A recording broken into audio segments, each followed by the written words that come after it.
ونصلي ونسلم على رسوله الكريم أما بعد فأعوذ بالله من الشيطان الرجيم بسم الله الرحمن الرحيم قال الله تبارك وتعالى في القرآن المجيد والفرقان الحميد لقد كان لكم في رسول الله أسوة حسنة آمنت بالله صدق الله العظيم درود پاک پڑھیں اللهم صل على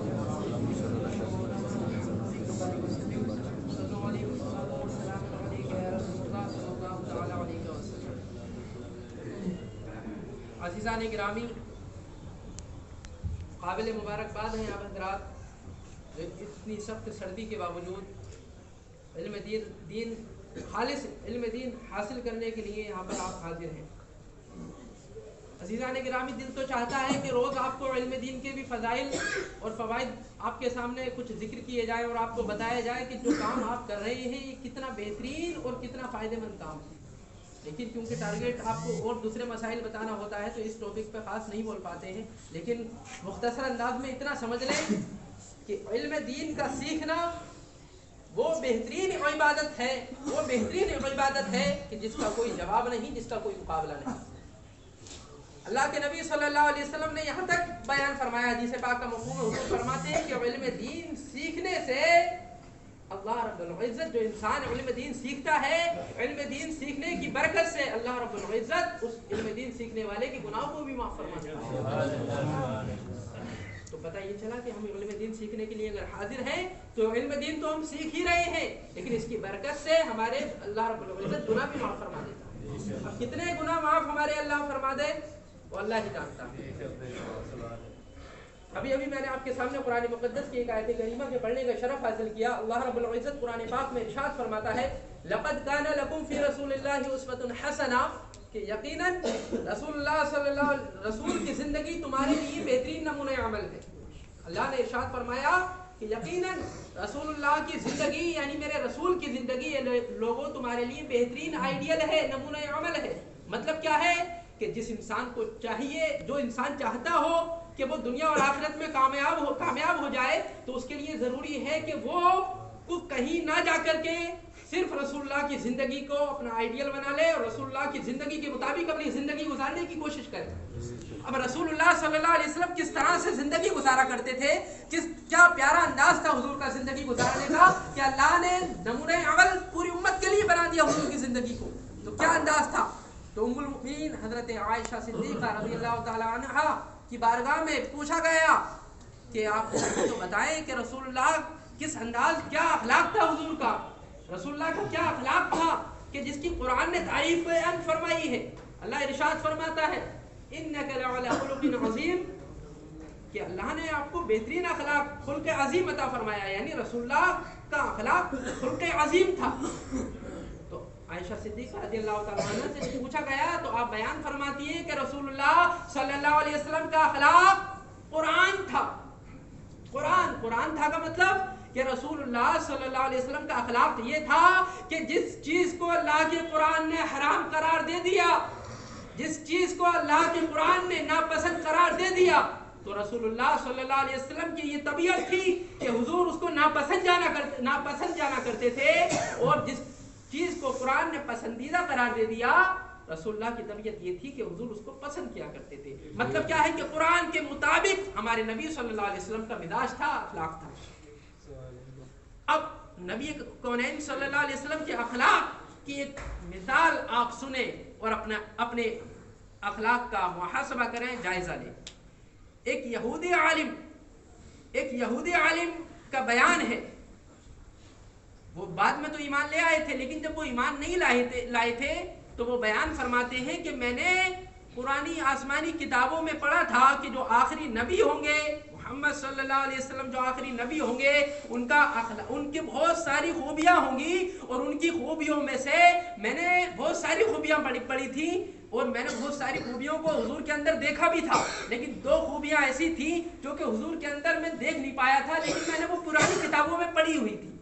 وہ کیا خوبیاں تھیں؟ وہ یہودی عالم بیان فرماتے ہیں وہ دو خوبیاں یہ تھیں کہ میں نے نبی آخر الزماں کی دو خوبیاں یہ دیکھی تھی، صفت کیا کہ ایک تو جو آخری نبی ہوں گے ان سے جب کوئی غصے میں بات کرے گا تو وہ اس سے نرمی میں بات کریں گے، نرمی سے بات کریں گے،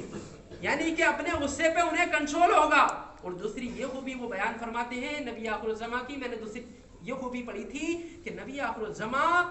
को अपने गुस्से पे कंट्रोल होगा, प्लस जो जितनी ज्यादा उनसे सख्ती से बात करेगा वो उतना नरम अंदाज में उससे बात करेंगे। अब वो यहूदी आलिम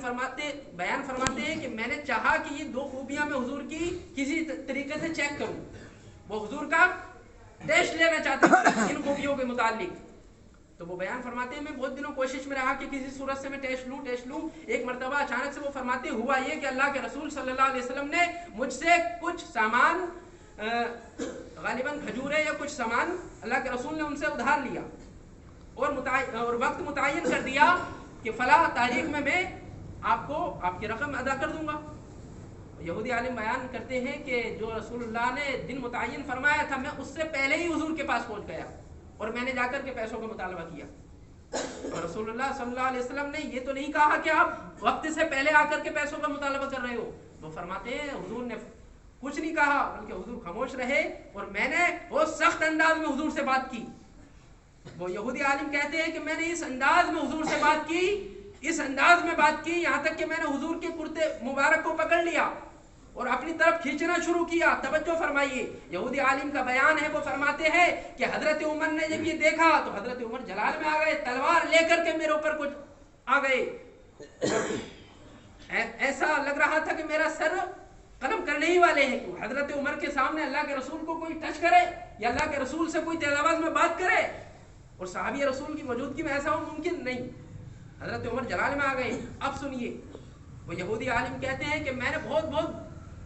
सख्त अंदाज में हुजूर से बात की, हुजूर खामोशी से सुनते रहे और जब हजरत उमर मेरे तरफ को तलवार लेकर के आए तो अल्लाह के रसूल सल्लल्लाहु अलैहि वसल्लम ने हजरत उमर को कहा, ए उमर तुमसे ही मुझे ये उम्मीद नहीं थी, तुमसे मुझे ये उम्मीद नहीं थी। हजरत उमर हैरत में पड़ गए, रसूलुल्लाह सल्लल्लाहु अलैहि वसल्लम पे ये इतनी सख्ती कर रहा है और मैं इसकी तरफ बढ़ रहा हूं तो रसूलुल्लाह मुझसे ही फरमा रहे हैं उमर तुमसे ये उम्मीद नहीं थी।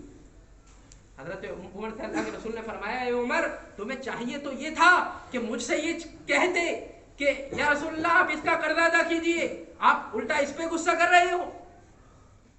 यहूदी आलिम का बयान है, जब मैंने रसूलुल्लाह का ये अंदाज देखा कि मैं तो इतने सख्त अंदाज में इनसे बात कर रहा हूं, लेकिन ये उसके बावजूद अपने सहाबी को क्या तालीम दे रहे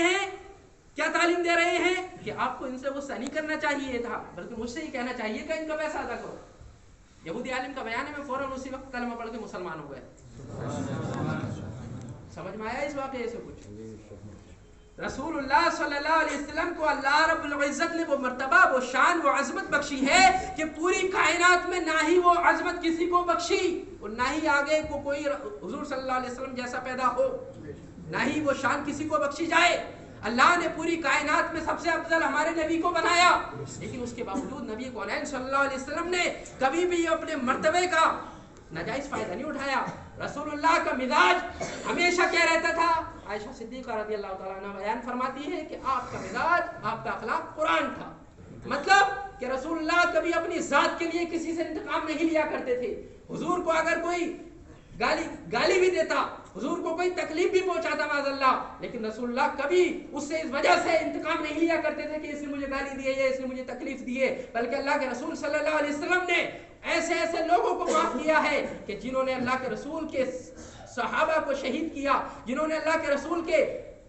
बेटी तक को शहीद कर दिया, लेकिन अल्लाह के रसूल ने जब वो लोग ईमान ले आए तो अल्लाह के रसूल ने उनको भी माफ कर दिया। ये हमारे नबी का अखलाक। और हमें चाहिए कि अल्लाह के रसूल के अखलाक को हम अपनाएं, अपनी जिंदगी में उतारें। ऐसा ना हो कि अगर कोई हमसे सख्त अंदाज में बात कर ले या हमारा कोई किसी के जरिए हमारा कोई नुकसान हो जाए तो जिंदगी भर के लिए हम उसको अपना दुश्मन बना ले, बल्कि क्या चाहिए, हमको रसूलुल्लाह की जिंदगी अपने